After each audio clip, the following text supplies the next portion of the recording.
Okay. I don't know what we would do with the artistic elite. They might consider us pathetic art and then laugh at us in the wrong way. Perhaps you could, because you could do the stuff that you do as everything is okay as a kind of theatrical presentation, because it, in a sense, it would have as much relevance, wouldn't it, to a seated audience as people walking down Oxford Street or... But I think the beauty of what we do is the fact that it is unscripted, that it is using real people in the street, or real actors, I guess, participating because they find themselves suddenly in a very sometimes challenging situation for them, because we all go through life, thank God, that we go through life on autopilot all the time. Because imagine if you had to think about your life every second of every day. It'd be awfully tiring. So we go through life on autopilot, and what we try and do is snap people out of their autopilot and get past the robot onto the human side. And that's where I think it works. If it was staged and put on as a production, I don't think the magic would be there. So it is just about being out on the street and getting the message out? It's street theatre, in a way, I suppose. It's like Jackass for Guardian readers. Jackass for Guardian, that's a good one. But you don't get paid, you don't put a hat down or anything, do you? No. We do it for love, remember? We get paid in love. Do it, guys. Right, we're going to go for another break now. Once again, if you'd like to text in your questions or comments for Charlie Veitch and Olly the Octopus, please do so now. See you back here very soon.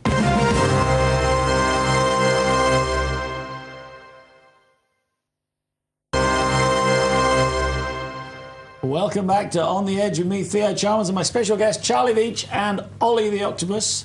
Right, we were talking about you doing maybe other things, you know. Actually, I think before we do, Olly, you want to say something about your song? Oh, yes, we got some texts about it. It's going to be a Christmas single released in December. Look out for it. It's called A Call to Arm for Hippies, and all proceeds will go to the charity called Medical Aid for Palestinians.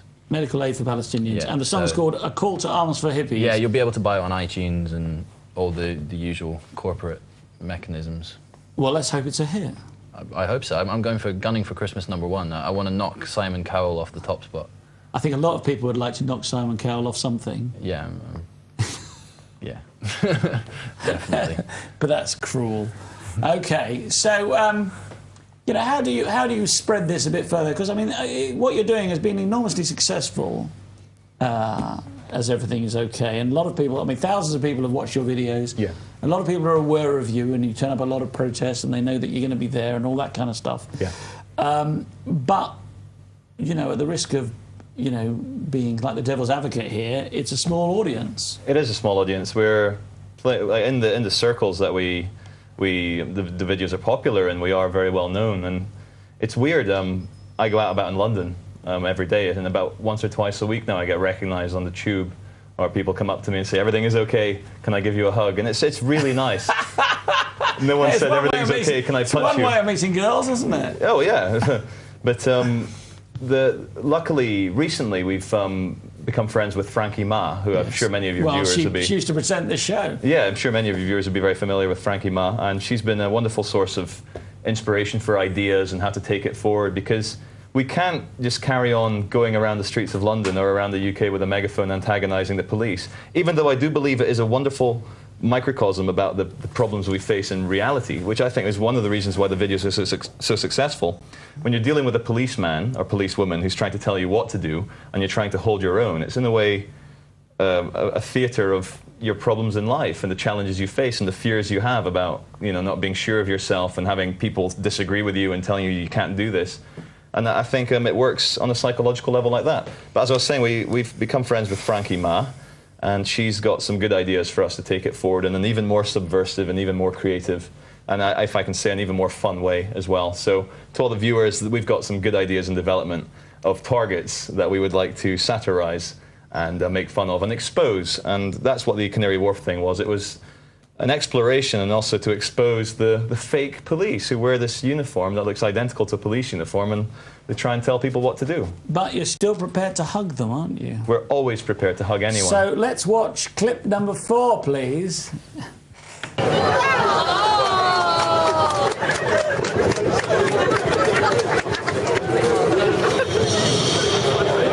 That's right. Cheers, mate. Did you do that? We've met before, haven't we?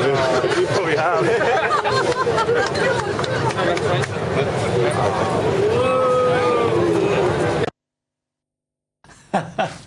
So I wonder.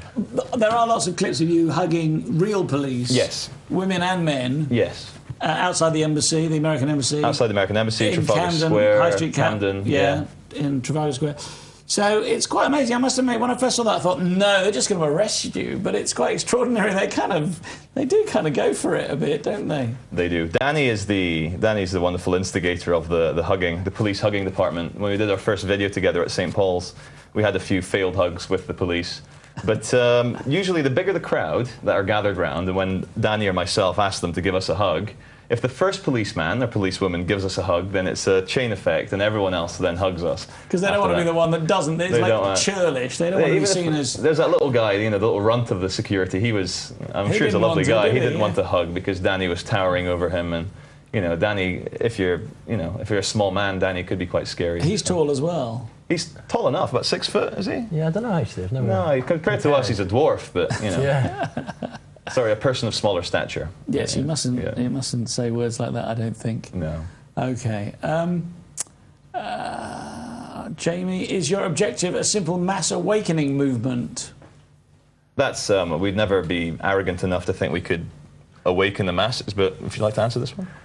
Well, I suppose the objective is, I mean, it's good that people think that that's what it is. At least I think there's scope for to get people thinking, to get people engaged in the conversation, to get people challenging and also you can't wake people up. People need to wake themselves up, and if the work we do helps them to wake themselves up, then that's a wonderful thing to me. And I get hundreds of messages a week of people saying, I've been really depressed, and after watching you guys, I didn't think we could mix the issues against the New World Order or the issues about the global awakening with comedy.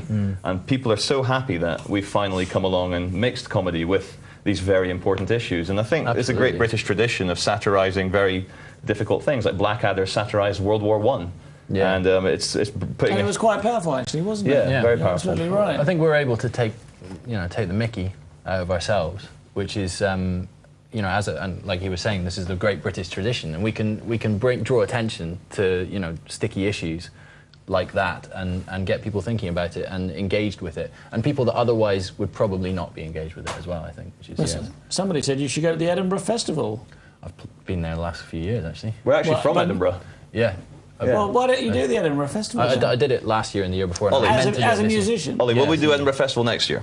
Yes. Yes, good. We're doing There's it next a commitment then. Well, good idea, whoever that was. I'm afraid you scrolled off the screen before I could see your name. Okay. Claire in Northumberland says, apart from love, what is your hope, dream for the future of this country and world?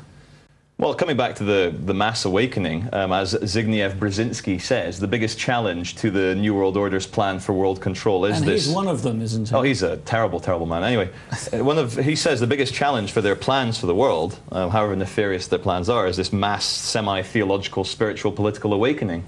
So we're trying to remind people that they're not alone. There's millions of us around the world waking up, and I don't for one second think we can change the institutions by fighting them, but if we can maybe raise the people within the institutions to maybe people rebel against their dark evil overlords. It's all about hegemony and the balance of power, and if people are speaking about these issues, then it's harder for people, the powers that be, to get away with it, and it's harder for it upsets the hegemony slightly. I take, for example, the swine flu vaccine. Danny and I go out and we ask hundreds of people, are you going to take the swine flu vaccine? And no one said yes. But maybe they're scared to say yes. I think if part of the nefarious plan was to make a lot of money for Donald Rumsfeld Baxter selling this vaccine, I think they may have failed in a way. Yeah, we've had a show about that. I think enough people, and even the mainstream media, are telling people don't take the vaccine because it's not any more dangerous than seasonal flu. And I've already had it, I think, as well. Yeah? It wasn't too bad. Wasn't too bad. 4 days in bed. Yeah, it was cool, actually. I wasn't there, but caught up on all the DVDs, watched the Everything Okay videos, and it was great. Mark from York says, "You're enemies of the state. Keep it up." Thank you. It's nice to be an enemy of someone, anyway, because when you're spreading so much love and peace around, you've got to make a few enemies here and there. Because